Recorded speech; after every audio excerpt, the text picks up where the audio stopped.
أعوذ بالله من الشيطان الرجيم بسم الله الرحمن الرحيم إن الذين يجادلون في آيات الله بغير سلطان أتاهم إن في صدورهم إلا كبر ما هم ببالغيه فاستعذ بالله إنه هو السميع البصير لخلق السماوات والأرض أكبر من خلق الناس ولكن أكثر الناس لا يعلمون وما يستوي الأعمى والبصير والذين آمنوا وعملوا الصالحات ولا المسيء قليلا ما تتذكرون إن الساعة لآتية لا ريب فيها ولكن أكثر الناس لا يؤمنون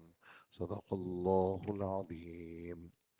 آیت نمبر 56 سے 59 تک کی تلاوت آپ حضرات نے سنی ہے، اور جناب رسول اللہ صلی اللہ علیہ وآلہ وسلم کی رسالت کا بیان کہ ہم نے حضرت موسیٰ علیہ السلام کو آسمان سے ہدایت کا سامان دیا، اور پھر بنی اسرائیل کو تورات کی کتاب کا وارث بنایا، جس کتاب میں ہدایت بھی ہے، نصیحت بھی ہے، لیکن عقل والے لوگ اس سے فائدہ اٹھائیں گے۔ اور آپ صلی اللہ علیہ وآلہ وسلم بھی ہمارے سچے رسول ہیں، اور آپ کی سچائی مسلم ہے، لیکن آپ کے سامنے بہت سارے لوگ مخالفین ہیں، لیکن آپ نے صبر سے کام لینا ہے۔ اللہ جل جلالہ کا جو وعدہ ہے وہ حق اور سچ ہے، لہٰذا ہم آپ کو سنانے کی غرض سے دوسروں سے یہ مطالبہ کرتے ہیں کہ تم لوگ آپ اپنے گناہ کی بخشش مانگیے، یعنی لوگ اپنے گناہوں کی بخشش مانگیں، اور پھر بھی اگر لوگ نہیں مانتے اور آپ کے دل میں بے قراری بے چینی ہے، تو بے قراری اور بے چینی کا ایک ہی حل ہے، وہ اللہ کی یاد ہے۔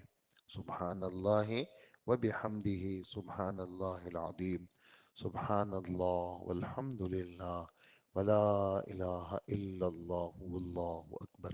صبح اور شام، صبح کا وقت اور شام کا وقت، یہاں بھی اسی کا ذکر ہے، اور دیگر آیات میں بھی صبح اور شام کا ذکر ہے۔ یہ صبح صادق سے لے کر طلوع تک، یہ وقت قبل طلوع الشمس، اور بعد العصر سے قبل غروبها، یہ وقت ایسے ہیں کہ خود اللہ جل جلالہ چاہتے ہیں کہ بندے مجھے یاد کریں۔ اللہ پاک کی چاہت ہوتی ہے کہ بندے مجھے یاد کریں، تو ایسے موقعوں پر اللہ کو یاد کرنا، اللہ کا نام لینا، اس سے انسان کی بہت سارے وہ چیزیں، وہ مسئلے جو بڑی بڑی دوائیوں سے، بڑی بڑی جو ہے وہ وظیفوں سے اور بہت سارے چیزوں سے حل نہیں ہوتے، وہ ان سادہ سادہ کلمات سے بڑے بڑے مسئلے حل ہو جاتے ہیں۔ قرآن پاک کی تلاوت ایک سادہ سا عمل ہے، اس سے اللہ ٹھیک کر دیتے ہیں۔ درود شریف ایک سادہ سا عمل ہے، اس سے اللہ مسئلہ حل کر دیتے ہیں۔ استغفار ایک سادہ سا عمل ہے، اس سے اللہ حل کر دیتے ہیں۔ اور تیسرا کلمہ ایک سادہ سا عمل ہے، کوئی اس میں پیچیدگی نہیں ہے، ہر بچے کے لیے بھی آسان ہے، چھوٹے بچے بھی۔ اس دن میں ویسے ہی گھر میں بیٹھ گیا، تھوڑا سا ذکر شروع کیا میں نے، تو میرے بچے آگے میں دائیں بائیں بیٹھ گئے اور انہوں نے بھی شروع کر لی۔ اب وہ کچھ تو بالکل جیسے چھوٹے ہیں، ان کو جیسے وہ سمجھ ہی نہیں ہے، تو ان کے الفاظ تو ٹیڑھے میڑے تھے، لیکن جو تھوڑے سے سمجھدار تھے وہ بالکل صحیح ذکر کر رہے تھے۔ اور جیسے میں زور سے تھوڑا سا کوئی کلمات میں ذرا جوش میں پڑھ رہا تھا زور سے، تو وہ بھی میرے جیسے نقل میں ایسے کرتے تھے، تو بچے ہیں نقل کرتے۔ اب ان کو وضو سے کیا، تو وہ کھیل رہے ہوں گے، آپ نماز پڑھ رہے ہوں گے، وہ آ جائیں گے جناب، یوں سر جو ہے وہ مصلی پہ رکھ دیں گے، ٹیڑھا میڑھا سجدہ کریں گے۔ تو یہ چیزیں جب آپ کریں گے تو وہ بچے بھی کریں گے۔ جیسے حضرت داؤد علیہ السلام وہ کرتے تھے، تو پہاڑ پرندے سب ان کے ساتھ ذکر کرتے تھے۔ تو یہ اللہ کا نام، اس میں بہت زیادہ تاثیر ہے، اور اس میں دلوں کی شفا ہے۔ اور جیسے آج کل لوگ دوائیاں استعمال کرتے ہیں نا کہ جی یہ ہماری چونکہ خوراک کے اندر وہ ایک ہی روٹین چل رہی ہے، جو صبح پراٹھا اور چائے کھانا ہے، اور دوپہر میں چاول اور سالن لینا ہے، شام کو چائے پینی ہے، ایک روٹین ہماری چل رہی ہوتی ہے، بہت کم اس میں ہم بدلتے ہیں۔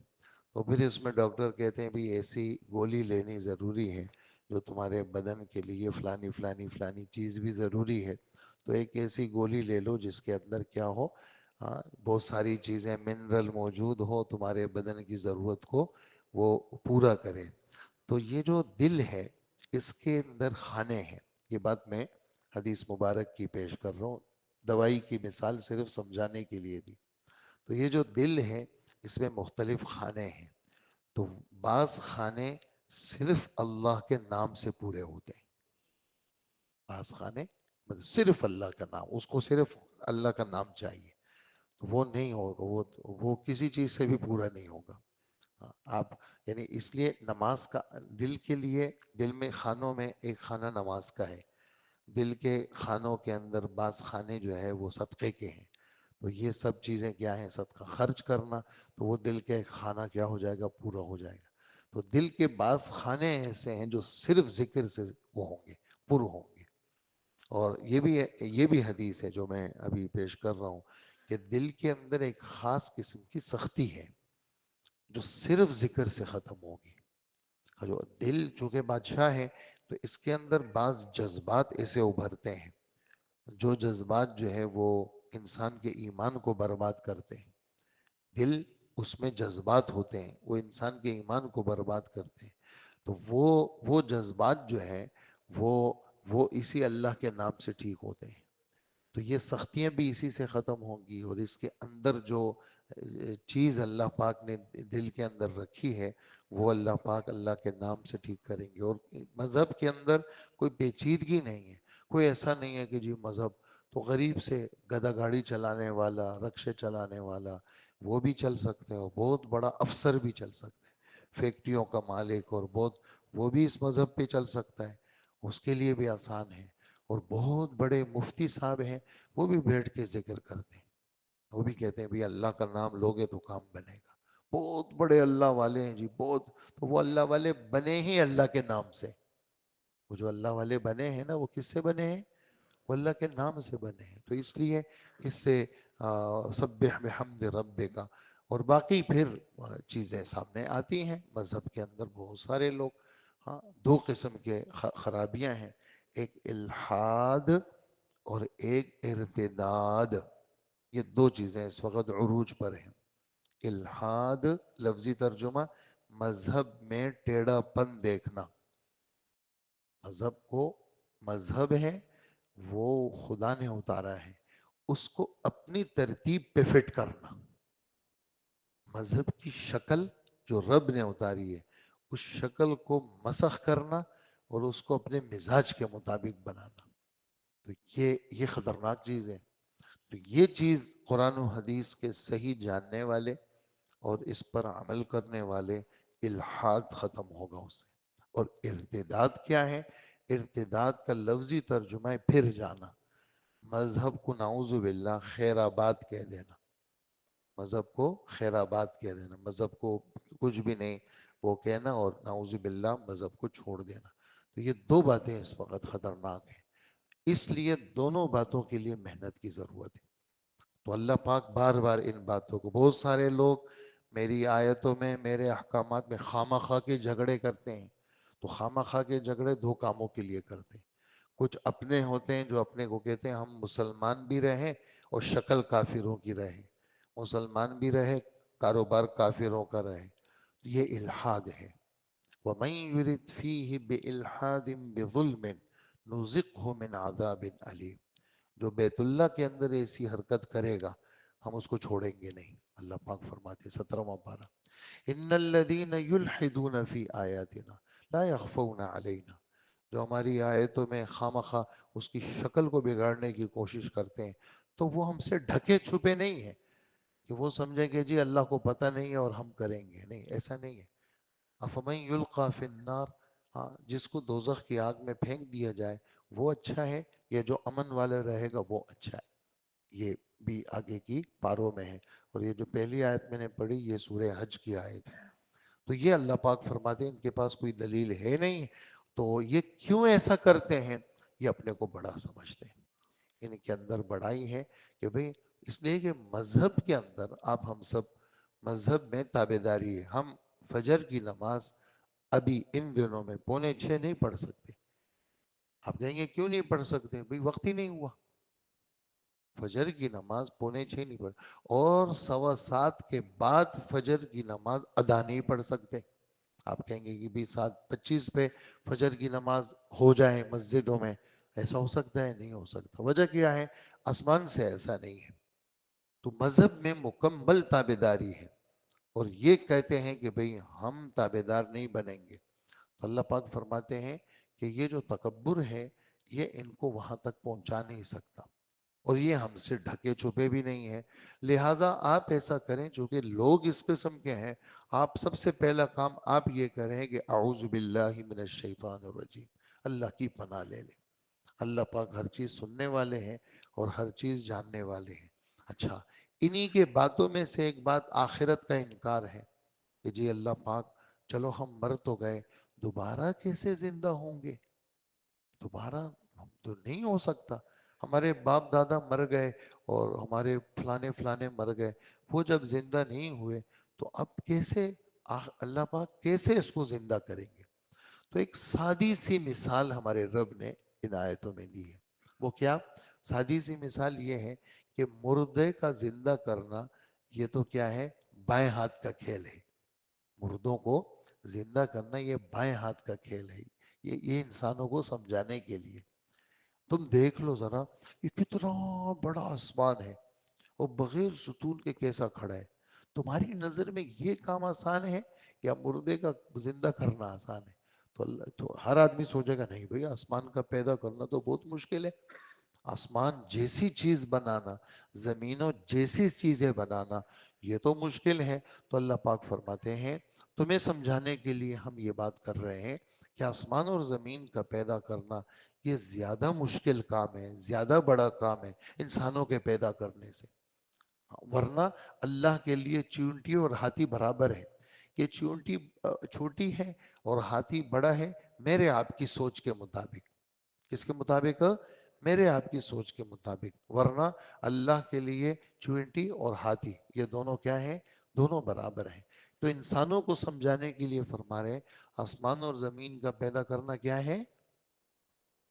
مشکل ہے، اور انسانوں کا پیدا کرنا یہ آسان ہے.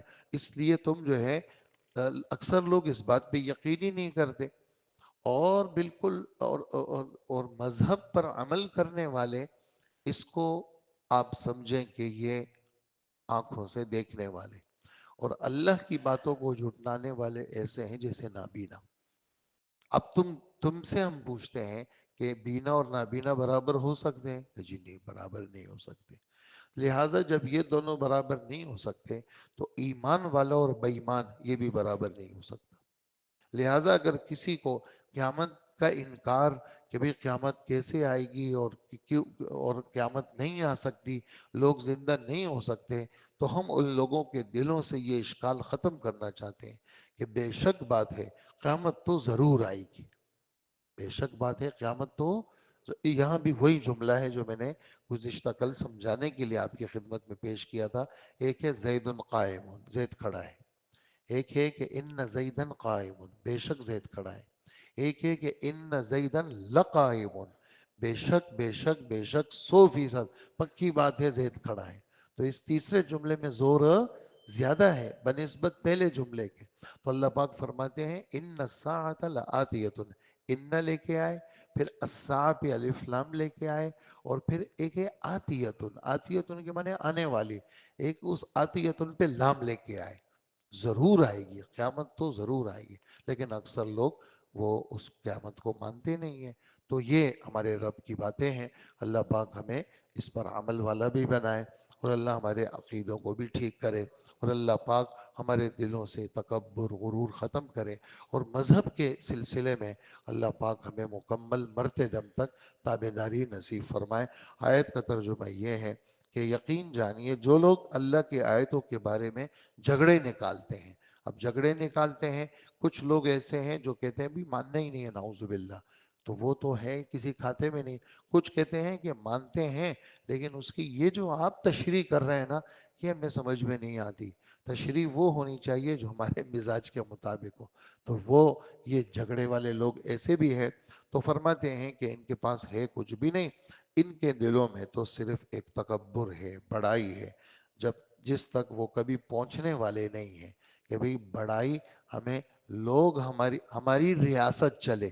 تو اللہ پاک فرماتے ہیں ایسا نہیں ہوگا, بلکہ اللہ پاک ان کو ذلیل کریں گے اور رسوا کریں گے.